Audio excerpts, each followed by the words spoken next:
Hola, bienvenidos a Padre Hijo Discuten Comics. El día de hoy hablaremos de la nueva serie que salió para Netflix, Sandman. Salió hace 3 días. Salió el viernes y justamente son 10 capítulos que involucran dos de los Historias primeras. trades, que componen los 10 volúmenes de la historia original de Sandman, porque ya para estas alturas tenemos varios spin-offs y precuelas y otras cosas que han salido. Hasta un anime de la muerte. Entonces, esta primera temporada que salió el viernes justamente contiene Preludios y Nocturnos y contiene La Casa de Muñecas. Cuéntanos un poquito quién es Sandman. Sandman es una historia que fue hecha por Neil Gaiman, el que hizo Coraline, que de hecho tenemos un video por ahí, de hace como 2 años. Pero bueno, que es Morpheus, o sea, un Endless, que se supone que son varios Endless, todos tomando algo importante para la civilización humana, y él es el del sueño, y él tiene que tomar todo lo... él es como el que da como los sueños y crea pesadillas y les lanza arena a la gente. Es interesante porque justamente en los años 80 lo que hace DC es traerse a varios escritores de Reino Unido, ¿no? Lo que se conoció en los cómics como la British Invasion, que también sucedió en la música, que justamente se trae a Alan Moore, a Neil Gaiman, que para esas alturas todavía copiaba mucho el estilo de Alan Moore. De hecho, la historia que sucede en el restaurante, la de 24/7, es justamente una historia en donde Gaiman trata de emular las historias de Alan Moore dentro de Swamp Thing. Y empieza DC a tomar a personajes que no eran tan conocidos, ¿no? Y a relanzarlos en esta nueva etapa. Justamente relanza Swamp Thing. Y dentro de la Sociedad de la Justicia había un superhéroe llamado Sandman, que básicamente era una persona que se disfrazaba. Y le lanzaba arena, como una pistolita. Tenía una pistola de arena, ¿no? Y se dormían. Y pues Gaiman dice, ¿cómo puedo transformar a este personaje en otra cosa? Y se le ocurre la idea de hablar no de un ser humano, sino justamente de una entidad, ¿no? Que va a regular el sueño de no solo de los seres humanos, sino de todas las cosas vivas. Y les crea a 7 hermanos, entre los que están la muerte, que la muerte dice cuando la primer cosa vivió, yo estaba ahí y yo seré quien cierre el universo o quien cierre la historia una vez que el universo esté destruido. El segundo hermano que vemos aquí, o hermana, porque así se le define en los cómics, es Desire, ¿no? Es como como género fluido, ¿no? Sí, en esa época no se hablaba de género fluido, no se hablaba de inclusión ni nada, simplemente, y es una de las genialidades que tiene Sandman en general, simplemente empezamos a conocer una serie de personajes que tienen una sexualidad no tradicional, llamémosle así. Por eso hasta en la serie hay muchos personajes que no son como simplemente, por ejemplo el Corinthian, que es un personaje que es gay, es como... Mira, yo no recuerdo si justamente en los cómics se maneja igual, pero lo que sí recuerdo es que muy naturalmente, muy fluido, había todo tipo de personajes, ¿no? Incluso cuando se habla de los emperadores o de personajes de épocas antiguas, pues Gaiman lo escribe de lo más normal, el tema de tener sexo con hombres o mujeres, o sea, era como muy... pues no importaba realmente, porque justamente en la antigüedad no era, o sea, en los antiguos romanos no hablaban de que si eras gay o no, simplemente pues se me antojaba alguien y listo, ¿no?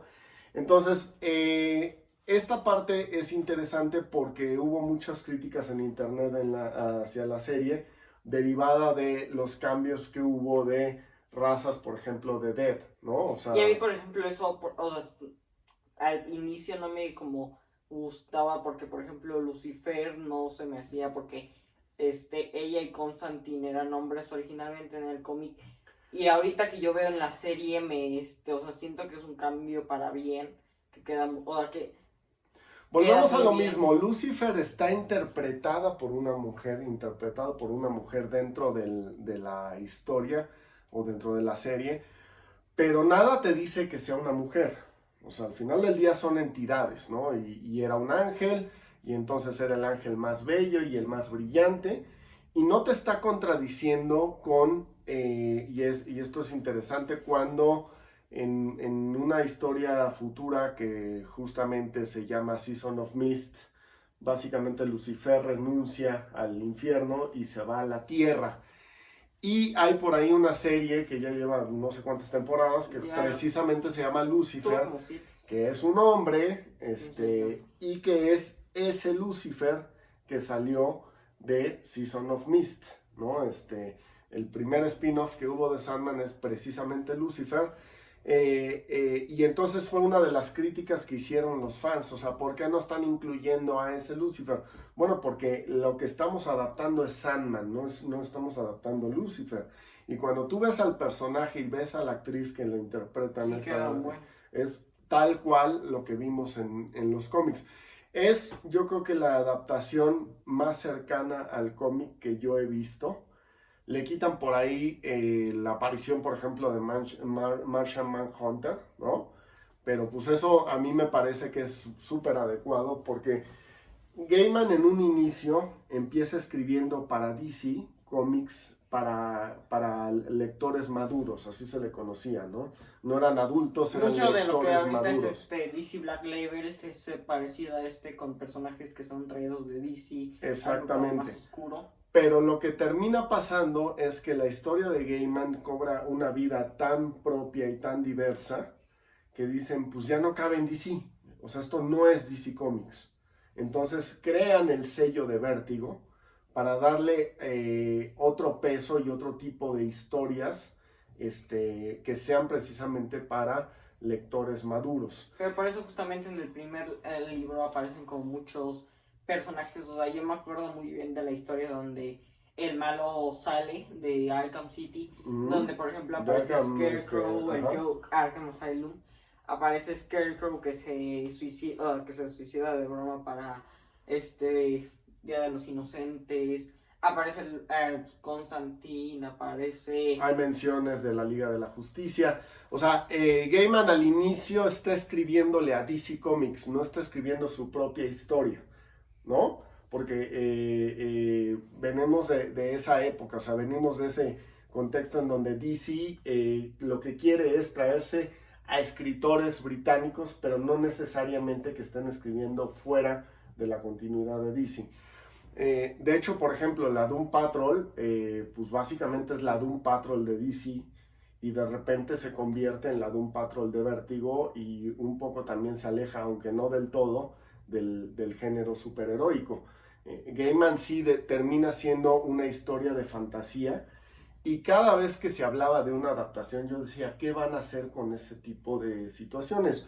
Cuando se anunció la serie y todo, yo lo que me imaginaba es que, bueno, iban a tomar conceptos del cómic y los iban a plasmar en una historia nueva, lo cual ha hecho Marvel y ha hecho DC durante años, ¿no? En muchas Porque además cosas. cuando primero fue bien confirmado que va a ser una combinación entre Preludios y Nocturnos y Dollhouse, o sea que iba a ser, yo pensé que lo iban a como mezclar todo raro, pero no, se lo terminan haciendo como que muy original, como porque así tenemos las dos historias bien contadas. No vi serie, no, pero sí bien contadas. Y básicamente estamos viendo los cómics llevados a la pantalla, obviamente con ciertos cambios, como John Dee, que ahora resulta ser hijo de el personaje que apresa a Sandman al inicio de la serie, ¿no? O hasta el Corinthian, que es un personaje mucho más importante durante toda la serie. Y no de hecho, Gaiman en alguna de las precuelas lo vuelve importante. O sea, Gaiman explica que desde el inicio a Sandman lo atrapan por irse a buscar a The Corinthian. Pero pasa mucho tiempo, que justo también aquí lo vemos. O sea, de que Corinthian se va al mundo real a que Sandman lo atrapa, pasan mucho tiempo. Lo que te comentaba yo que no había captado es que justamente la aparición de asesinos seriales dentro del mundo real es causa de Corinthian, ¿no? Que en la serie por lo menos lo están manejando de esa manera. Pero es muy interesante que cada capítulo que vemos es totalmente diferente al capítulo anterior. Aparecen nuevos personajes, que justo fue lo que pasó en el cómic. O sea, Neil Gaiman iba escribiendo cómic por cómic, obviamente iba entrelazando, y yo creo que se le iban ocurriendo nuevas ideas, y yo no sé si desde el inicio pensó en Unity Kincaid como un personaje tan importante para los 10 volúmenes que terminó siendo Sandman, que fueron 71, 75 cómics aproximadamente sueltos, pero son 10 volúmenes ya recopilados. Y personajes así, por ahí vemos en el infierno uno de los personajes que va a ser importante para la siguiente temporada, que es precisamente Nala, una de las primeras, o no de las primeras, pero una de las novias anteriores de Morfeo. Y una ¿no? de las historias más, damn. Porque Morfeo además es un personaje que a mí me gusta mucho, porque a pesar de ser este ente cósmico, lo que hace Gaiman es, le da cualidades del sueño. O sea, ¿qué pasa cuando nosotros soñamos? Los sueños son muy caprichosos. Empiezas en una playa y terminas en un volcán, o empiezas en una situación romántica y terminas en un velorio, o terminas volando. Entonces, todo este tipo de cosas es lo que moldea la personalidad de Morfeo. Entonces, aunque es nuestro héroe, es muy vengativo, es rencoroso. Y hasta ¿no? en esta serie lo vemos como él va cambiando, o sea, hasta el final tal vez como mejor persona, pero sigue sin ser como persona que tenemos como Superman o Batman, que son, en fin, gente como buena. Morfeo no es como alguien bueno, es alguien que sigue siendo más como una entidad, porque pues, ninguna entidad es como totalmente buena. Exacto. Y bueno, pues el cast está impresionante, ¿no? O sea, no hay... Para empezar, tenemos actores muy importantes, ¿no? Justamente John Dee es un actor británico muy importante. Y justamente tenemos personajes o actores que reflejan muy bien a los personajes. ¿Qué decimos de Dead? Dead en general Gaiman lo escribió como una persona que nos gustaría ver al final de nuestra vida, ¿no? O sea, alguien que nos brinde paz, ¿no? Mucha gente que he visto dice que Dead siempre es como su personaje favorito, porque es como eso, como el mío por ejemplo es el personaje porque es como la más calmada, como más alguien que es contrario a la muerte, ¿no? Es la más empática, ajá, ¿no? De los Endless. Entonces, eso se ve muy reflejado. Justamente The Sound of Her Wings es uno de los capítulos que se menciona como que definió lo que iba a ser Sandman en el futuro. Creo que es el número 8 de la serie regular. Estamos hablando entonces de que pasaron 8 números para que Gaiman encontrara la voz que andaba buscando para su obra. Pero justamente la encuentra cuando habla de la relación de hermanos de Morfeo y Dead. Y vemos cosas muy crudas aquí, como el fallecimiento de un bebé, ¿no? Pero contado de una manera tan hermosa y tan bien llevada a cabo, que lo que sientes es una gran paz y una gran empatía, ¿no? Entonces es uno de los capítulos más interesantes de toda la saga, ¿no? Y tenemos después la introducción de Hobgoblin, que ¿recuerdas qué personaje es ese? Me dices de él y nunca sé. Un día se cuenta que en 1389 Dead y Morfeo están haciendo lo mismo, platicando, y entran a una taberna y escuchan a una persona que dice: yo no me voy a morir, porque la muerte es una decisión, entonces yo hoy decido no morirme. Entonces Morfeo se acerca a él y le dice: si tú no te quieres morir, nos vemos aquí en 100 años. Y ella lo usa como estilo un experimento de que cada 100 años para ver si él quería como seguir, o si ya se quería morir, porque pues alguien que veía a toda su gente, a toda su familia morir, pues ya como que no quiere vivir. Entonces está como cada 100 años viendo cómo termina él evolucionando. Así es. Y es un personaje que también, o sea, vemos que a lo largo de los siglos pues va subiendo a veces de posición y a veces bajando, y en Morfeo tiene un arranque de ira con él porque le dice, tú no vienes a ver cómo estoy, o sea, o más bien vienes a ver cómo estoy no por el experimento, sino vienes porque necesitas un amigo. Entonces le dice, yo soy un endless, soy un ser todopoderoso, no necesito amigos, y se va, ¿no? Entonces, todos estos rasgos que le da Gaiman al personaje los tenemos aquí plasmados. Es una serie muy, muy cercana al cómic, y es un cómic que ganó un premio literario, uno de los números en donde se habla la obra que preparó William Shakespeare para Morfeo, ¿no? Porque Morfeo le da el don de escribir a William Shakespeare, pero le dice, tú me tienes que escribir una obra. Y justo le escribe la obra de Sueño de una noche de verano. Entonces, ese cómic en particular ganó un premio literario.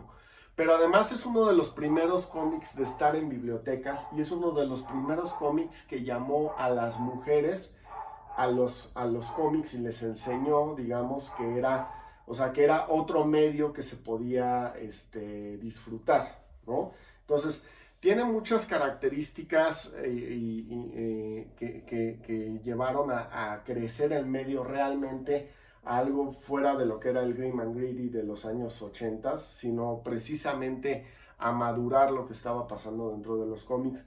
Y creo que la serie era el momento de hacerla por muchas razones. Primero, porque está muy bien contada. Está contada precisamente por Neil Gaiman y por David Goyer. Y por ahí Heisenberg también escribió, ¿no?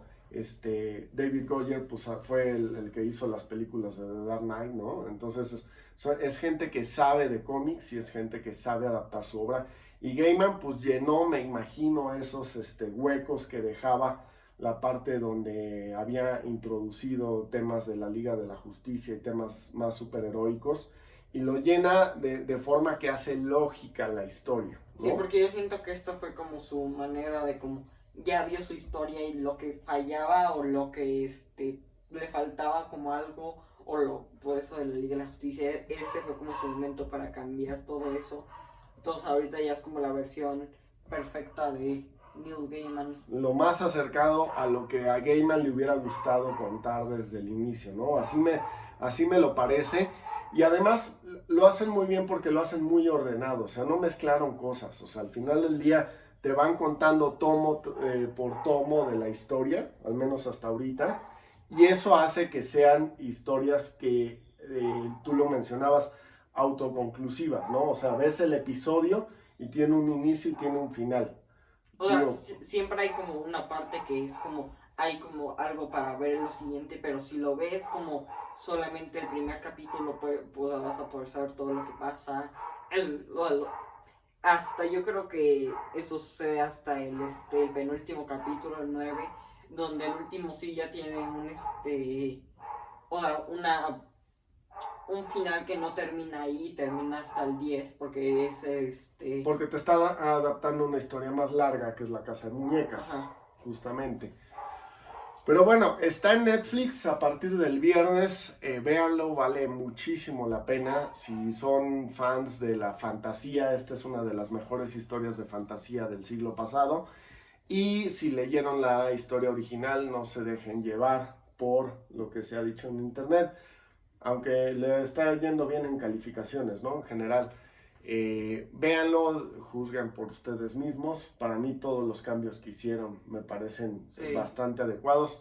El único que te mencionaba que no es cuando lo de Hope dentro del infierno, que aquí antes se avienta un speech Matthew the Raven, pero tiene que ver precisamente con darle importancia a ese momento, que en el cómic pues te puedes regresar y puedes leer el duelo nuevamente, pero aquí es un momento, ¿no? Entonces, lo marcan un poco más con el speech de Matthew the Raven, pero en general pues la serie vale oro. ¿Qué calificación le das? Yo le doy un 10, o sea, sí se lo merece, es una gran serie. Yo también le doy un 10. Esperamos les haya gustado este video. Adiós.